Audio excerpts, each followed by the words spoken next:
madam, mga sir, welcome back to my channel. Yun nga po yung unang vlog ko po sa inyo, pinakita ko po sa inyo yung aking talipapa. Paano po kung halimbawa ang isang talipapa ay nasa isang barangay lang? Di syempre gagawa po tayo ng paraan, lalo na po dun sa mga gulay-gulay na pwedeng malanta.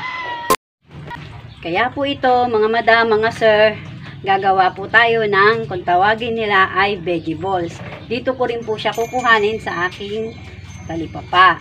Kukuha po ako ng carrots at saka po ng kalabasa.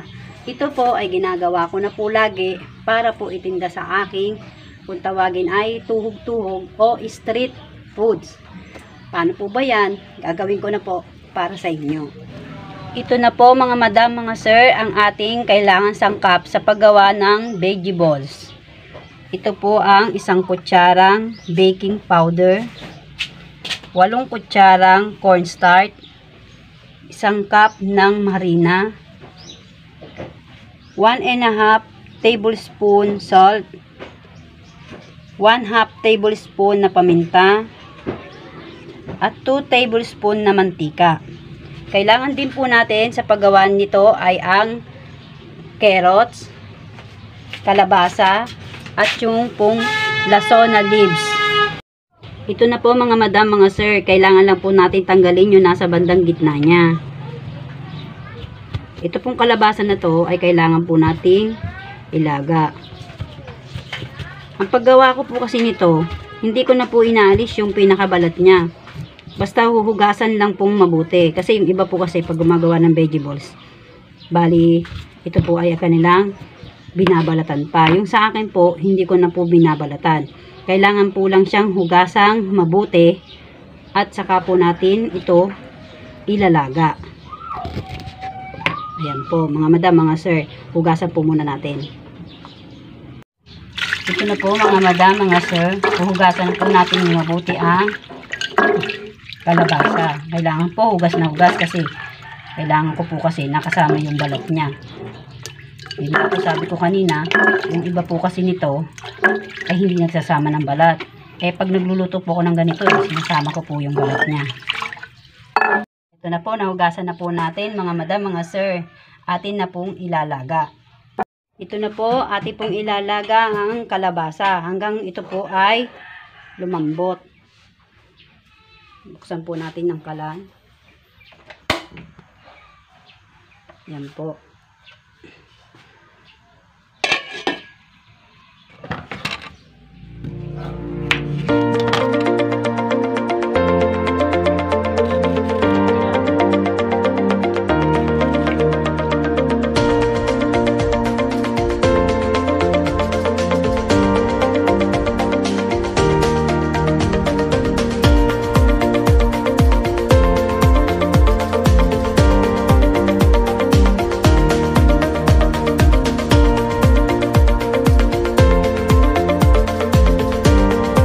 Po mga madam, mga sir, luto na po ang ating kalabasa.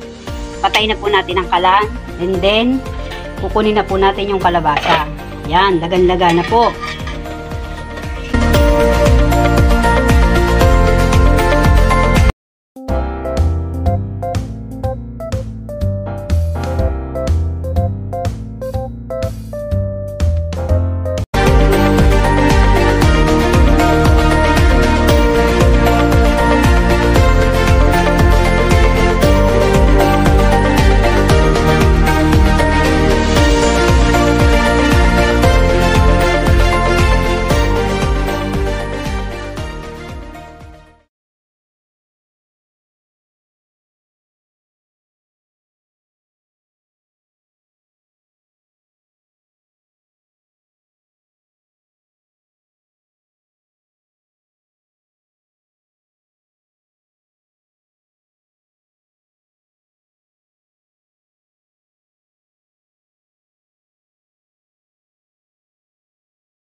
paano po ba yan, mga madam, mga sir? Natapos ko na pong ipilutin itong veggie balls. Yan, kita nyo na po. Ito po ay aking ipa-fry. Grabe, nakakapawid magbilot, charot. Sige po mga madam, mga sir, ipa-fry ko na po ito. Ito po mga madam, mga sir, ipa-fry na po natin yung veggie balls na aking ginawa. Buksan po natin ang kalan. Ayan po mga madam. Lalagay po tayo ng oil.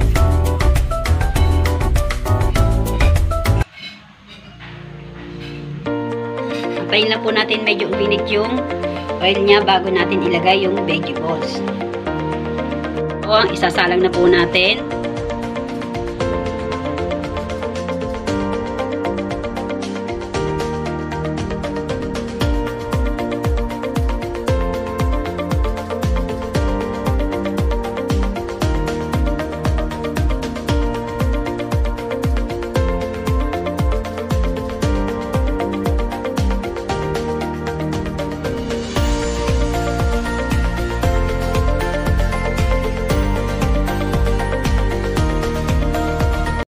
Oh, ito na po mga madam, mga sir, ang aking ginawang veggie balls.